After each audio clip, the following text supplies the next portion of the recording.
It is now my distinct pleasure to welcome our third speaker, and he is, of course, Rabbi Einhorn from Kihilat Yavneh. And Kihilat Yavneh is in the part of Los Angeles that we refer to here on the west side as the other side of town, whatever that may mean.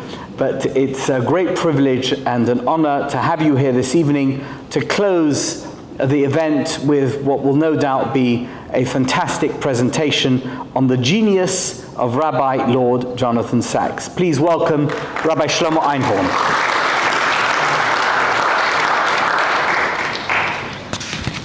Thank you, Rabbi Dunner. You mentioned this side of town, that side of town. Baruch Hashem, as long as none of us are from the valley, it's good. It's a good evening today. Just so I don't knock the mic. No problem. I want to thank the Young Israel of North Beverly Hills. I want to thank the communities that are standing together in honor of this great program to honor the first year of the Yahrzeit of the late Lord Rabbi Jonathan Sachs. The topic tonight that I chose is the topic of the genius of Rabbi Sachs. Now, I've gotten a chance to experience it firsthand. One of his last project was a chumash that we were working on together, a Bible commentary that we were working on together. He finished his part of it, and it was a Koren Lev Ladat chumash, a chumash that was designed for young adults, where he was going to write the entire translation, and I, with another individual, write the commentary, and it's beginning to come out now. And that experiment, that working together, that project, allowed me to really discover and witness the genius firsthand, and what made Rabbi Jonathan Sachs really unique in our generation and in the history of the Jewish people. I'm convinced that when we experience expressions of genius, it elevates our own personal capacity. Once you see something done, you know it's possible. And when one human accomplishes the extraordinary, it becomes a measure for all those who follow that person. Would Kobe Bryant have been a superstar if there was no Michael Jordan? Would there be a Stephen Hawking if there had not been an Albert Einstein? Would there be an Elon Musk if there had not been a Nikola Tesla? Greatness inspires greatness. Genius provokes genius. And the concept of genius was birthed already in the writings of the Greek philosophers. In Plato's work, Socrates speaks of the daemons that inspire the genius of great men. From medicine to philosophy to mathematics to physics, the Greeks were a fountainhead of accomplishment. Their world was birthplace of Homer, Euclid, Hippocrates, Aristotle, Archimedes, and of course, Alexander the Great. For them, genius was awakened when someone was touched by the divine. To be around Rabbi Sachs, to spend time with him, to even watch the videos, was to understand that you are dealing with a genius. And a genius in what way? My thesis tonight is that the genius of Rabbi Sachs was evident primarily in the domain of communication. Well, that's not such a revolutionary point that I'm making, but rather this is the nuance. His ability of communication manifested in a very unique and important way. He was able to communicate the holy, the Kodesh, in a way that made sense to the modern intellectual mind, and vice versa. He was able to take modern and intellectual ideas and explain them in a way that made sense in the realm of the Kodesh. That was the genius of his communication. To take ideas that are Torah ideas and to translate them to the modern mind, and to take ideas that occupy the modern mind and to show you how those are ideas of the Torah. Let's take an example. You open up the section of the Torah called Vayikra, Leviticus, and you encounter already the Kohanim. The idea of hereditary elite within the Jewish people. Aaron and his male descendants whose task was to minister in the sanctuary and to explain a concept to the modern mind already bothers them. I mean, even in our schools, we wait a while till we teach Vayikra, because we understand that the modern mind can't really wrap its head around what this means to have Kohanim and to have priests doing the service and avoda in the temple. And for the first time, we encounter the phrase when describing their robes, lekavod uletiferes, for glory and for beauty. Until that point in the Chumash, until Vayikra, kavod in the sense of glory or honor is attributed only to God. But once you get to the Torah of the Kohanim, of the priests, you have it described about an aesthetic. So one would think that the concept of Kohanim, while archaic as it sounds to our minds, really is in the realm of some relationship between Bein Adam Lamakom, what we say between the people and God. Right? You make a mistake, you cause the damage in your relationship with Hashem, you bring a korban, and now you're good. But listen to how Rabbi Sachs explained the concept of Kohanim. And he did it with a thinker that influenced a lot of his thinking in the 90s, American psychologist Jonathan Haidt, whose book, most notably The Righteous Mind, had such a profound impact. If you read Rabbi Jonathan Sachs' last book called Morality, you'll see how many footnotes are attributed to Jonathan Haidt. And Jonathan Haidt makes the point that in contemporary secular societies, our range of moral sensibilities has become so narrow. He calls such societies weird. Weird standing for W, Western, educated, industrialized, rich, and democratic. And these weird societies tend to see morality in a very narrow way. They reduce, primarily Americans, he points out, reduced morality to two principles. One relating to harm, do no harm, and the other to fairness. Just be fair, be equitable, be fair. That's all we ask of you. Do no harm and be fair. Says Haidt that is exceptionally narrow, and outside of weird societies, that's not how the world has conceptualized morality. Rabbi Jonathan Sachs takes this idea. So again, he starts with the Kadosh, the holy, the Kohen, and someone being introduced to the principles of the Torah is like, okay, I'm going to stay clear of this for a little bit. All of a sudden, Rabbi Jonathan Sachs takes you on a journey that says that Kohen is not far away. The Kohen is a lesson in what is morality for the Jewish people. A very important point about morality, says Rabbi Jonathan Sachs, is that it must include three other dimensions. It's not enough not just to harm other people. It's not enough just to be fair. You need to also be loyal. Loyal. You need to have respect for authority. Without this, no institution is possible. No culture either. There needs to be an understanding and a respect for those who have something to share with us of note, for those who are expert in certain realms and certain fields. And the third, once I see something as valuable, I have to draw a line and say it's non-negotiable for me. Those are the things that we call sacred. So Jonathan Sachs says this was the domain of the Kohen. The Kohen was there to teach the people loyalty and fidelity to God, that it's not negotiable. You cannot break from that. If something happens in the relationship, quick, come back to me to fix it. Because the fabric of a loyal society relies on loyalty. And the idea of respect for authority. The idea of God, of Kohen, of Mikdash. The idea that there needs to be reverence.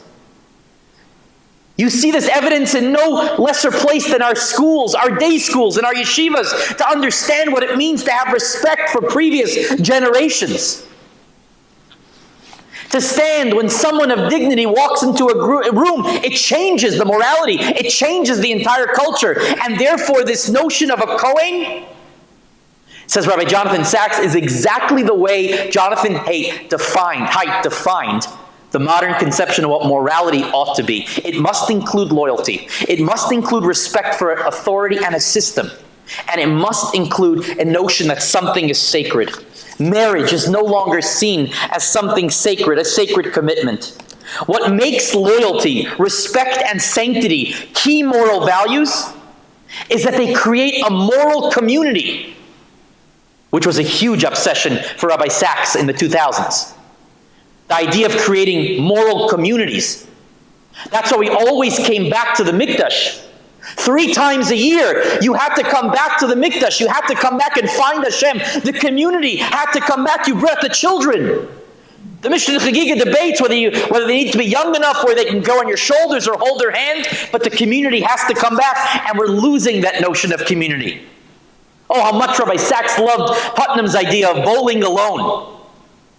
There's no more bowling leagues anymore, right? Everyone bowls by themselves.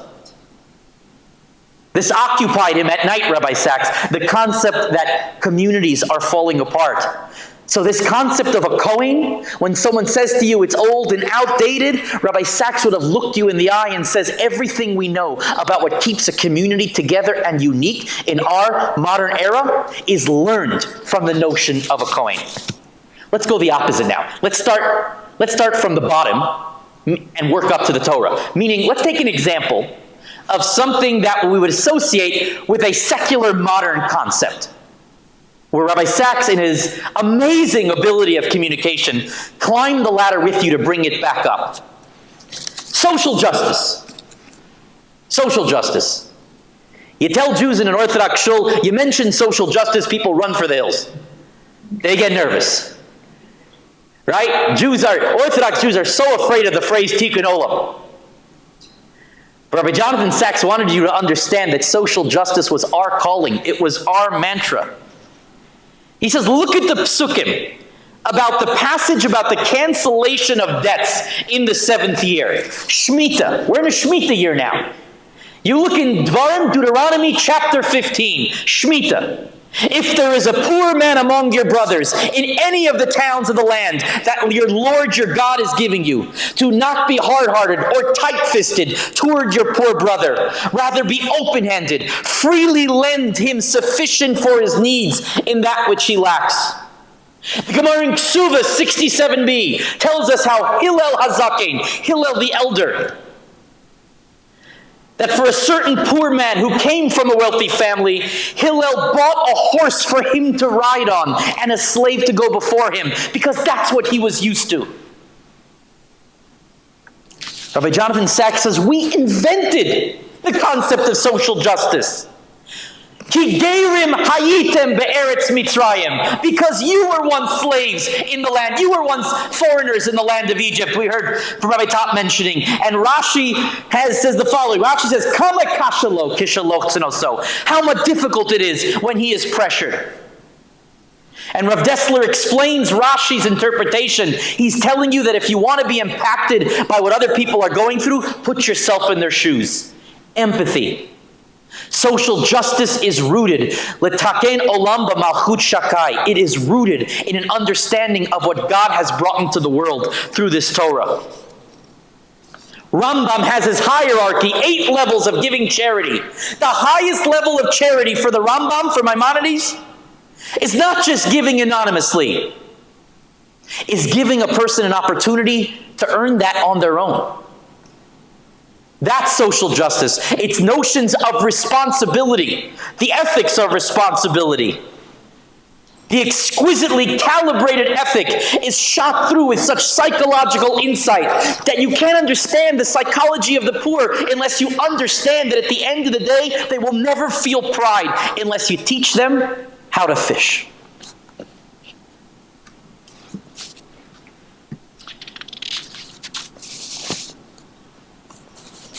He had a daring theory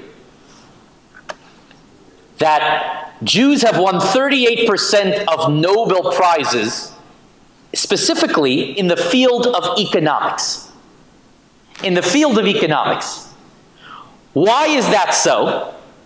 I mean, many of the great ones. You think of David Ricardo, John von Neumann, Paul Samuelson, Milton Friedman, Alan Greenspan. And he said, Rabbi Jonathan Sachs, because perhaps Jews have long known that economics are one of the fundamental determinants of society. Economics are not written into the structure of the universe. They're constructed by human beings. And therefore, the Torah is Judaism is exceptionally interested in economic systems. Capitalism left alone, says Rabbi Jonathan Sachs, left alone and not brought back up the ladder to the Torah, will wreak havoc and create tremendous gaps of wealth.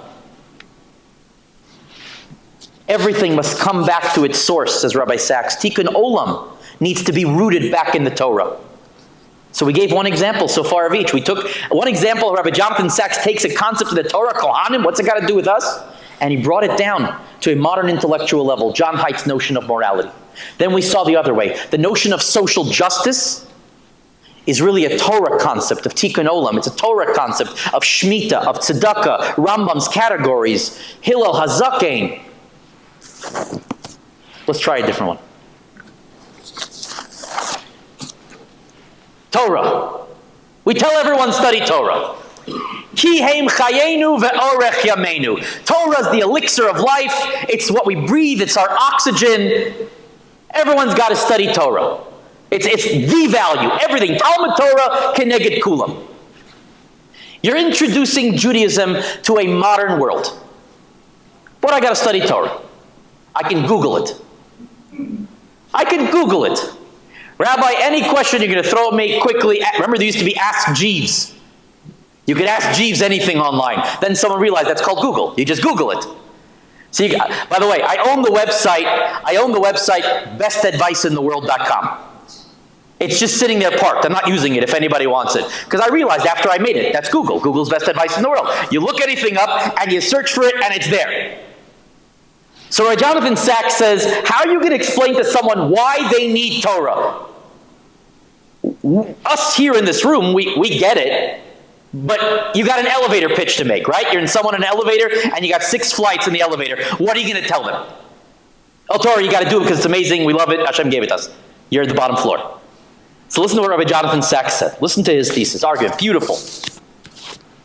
He says the key understanding of what Torah is about is kitvu lachem et hashira hazot. Write down for yourselves, each and every Israelite, not just Moses and Joshua. Kitvu lachem et hashira hazos. Write this song. There's something poetic about that being the very last commandment of the Torah. It's as if God was saying to Bnei Yisrael, it's not enough that you receive the Torah from Moses.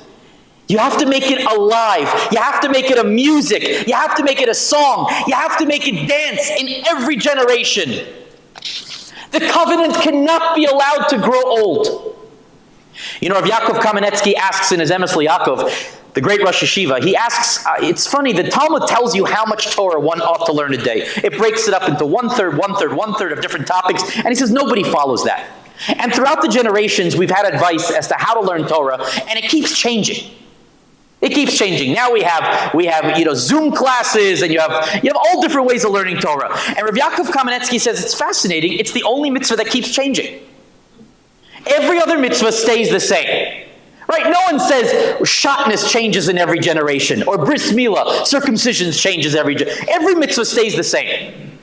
But the way you do Talmud Torah, that keeps changing. Why? Says Rav Yaakov Kamenetsky, because the goal is what the mitzvah is all about. That our people should connect to Torah as it's their own song. And to connect to your own song, you have to find your own music within it. And that's a beautiful teaching. A beautiful teaching. Write for yourselves the song. He said, Jonathan Sachs' has an amazing idea. I heard him give a lecture on the Siddur. He says, what's the Siddur? He noted the fact that there actually is no book of Jewish philosophy until the 13th century. Right? There's no book of Jewish philosophy. The Talmud doesn't have, you got to search around for a piece of philosophy here, there, and you need a rabbi to give a shir on this line, that line. But where would you get a collection of Jewish philosophy? In his introduction to the Koran Siddur, he printed this idea. He says that the Siddur was the Jewish philosophy book. Is that unbelievable? What a great insight. The Siddur is the book of Jewish philosophy. We're the only people in the world that sing their philosophy. We turned it into music. We say it together. We chant it together in our synagogues. Ma tovu olecha Yaakov, Adon Olam, Master of the universe. Mi kelokenu, ein kelokenu. Who is like God? There's no one like God. Incredible phrases where Rabbi Jonathan Sachs said the Jews put their philosophy into a prayer book. It's incredible. And that is the 613th commandment, to make the Torah a song, something new, something fresh. Music is central to the Jewish experience. We sing the words, we chant them in synagogue, we give them a tune. Little Jewish children in cheder and in yeshivas sing the psukim out loud, in unison. We turn our philosophy, our logic system, all of our principles, we turn it into the song, the unique song of the Jewish people. Incredible. Take Shabbos. Shabbos. People are starting to wrap their mind around Shabbos. Now that we're so addicted to our devices, people finally get it now. Why Shabbos? They finally get it. They're starting to relate to the concept of what Shabbos really is about, because you see how much the devices have taken over our minds and our time and our attention. Right? We touch our devices every 8.2 seconds. You know that. Check the Sunday alert that your phone gives you of how many minutes were used on your iPhone device.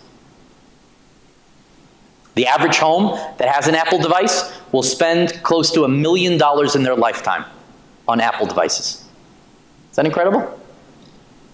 Rabbi Jonathan Sachs, in a beautiful exposition on how Parshat Emor uses 3 phrases for Shabbos. Moed, Mikra Kodesh, and then Shabbos. 3 phrases for Shabbos. Moed, Mikra Kodesh, and Shabbos. Why do you need all 3? Moed is like a rendezvous, a appointed time. He says part of Shabbos is understanding that it's our date with destiny. It's our time to go out with Hashem on a date. Those who had the opportunity of being in synagogue on a Friday night know what it means to turn around, to face the door. By Boi Kala, as we greet the Shabbos queen into our lives. Shabbos, we put away the cell phones and focus on our beloved. Mikra Kodesh, it's a holy calling. Shabbos is not just a point in time. Okay, I'll pick any arbitrary day, I'll shut off my phone. I'll get the same experience. No, besides that date with destiny, it's also a calling. Shabbos calls you to live a higher existence, to recognize you are not just the sum totality of your work. You are more than your 9-to-5 job. And then Shabbos is to stop and recognize that God has created everything. Everywhere you look, as the Baal Shem Tov writes in his Keter Shem Tov, Hakol hu Elokus. Everything is divine, and Elokus hu Hakol, and the divine is everything. You know, as I'm sharing this with you, it makes so much sense where Rabbi Jonathan Sachs developed this thesis from. He talks about how he was influenced by particularly 2 great rabbis on a visit to America. Rav Soloveitchik and the Lubavitcher Rebbe. He was a university student and he came to America and was told to visit both of them. And you think about Rav Soloveitchik's system of thought. Rav Soloveitchik was the one who allowed us to understand that the concepts of the secular world must fit back into the Torah. For a construct to work, it must fit back into the Torah. What did the Lubavitcher Rebbe share with the world? That the Torah's message is everywhere. There's no place that's devoid of God. Leitatar panoimine. There's no place empty of him. The Lubavitcher Rebbe made famous the speeches that he carried from his predecessors of Bati Lagani. I've come to my garden. Meaning God says, this world is my garden. This world can be beautiful if you recognize that Hashem is in everything. These two messages of the Lubavitcher Rebbe and Rav Soloveitchik, when you fuse them together, you understand what made Rabbi Jonathan Sachs this master communicator.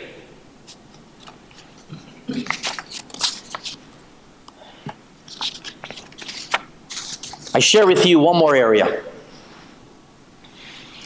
I was zocha as I was getting smicha in Yeshiva University to hear a lecture on leadership training from Rabbi Sachs.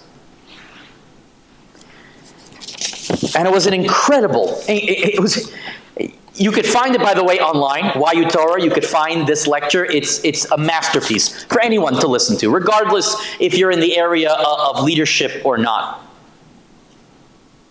And he said the following thought.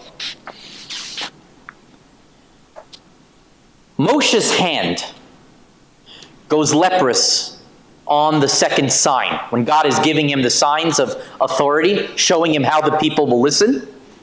And our rabbis tell us it was a punishment because of choshed biksherim. He didn't have faith in the people. How are they going to listen to me? They're not going to listen. These people, Moshe's never really punished for when he says, I can't do it by the burning bush. But he is faulted for when a moment he doesn't believe in his people. What's the message? Says Rabbi Jonathan Sachs. You don't have to believe in yourself, but you have to believe in those people you lead. It's so counterintuitive. It goes against everything we tell people nowadays. Self-help, just believe in yourself. You can do it. Everybody else, forget them. Rabbi Jonathan Sachs' message is, we hope you believe in yourself. It's important. But it's not a make it or break it for a Jewish leader. You have to believe in the people. And that's a message that Moshe Rabbeinu carried with him for the rest of his life. God, you want to destroy them? You're going to have to come through me first. That was Moshe's message. And that was Rabbi Jonathan Sachs. Rabbi Sachs loved coming to the different communities. He loved spending time with people. He was larger than life. He didn't have to give the time of day to anybody. And he lit up when he met with school children. He lit up when he had the opportunity to talk with individuals. Because for him, everything that was up here needed to come down here. And he took all these communities that were here and he brought them up here. He gave us a vision of a Judaism that is so big and so broad and something that we could be so proud to walk into the street with. That's a Judaism. That's a Judaism that we could stand by. That when someone asks why we are a Jew, we may not have the answer like Rabbi Jonathan Sachs had so eloquently at the tip of his tongue. But at least we could say, there's a rabbi that I knew. Go on Amazon.com.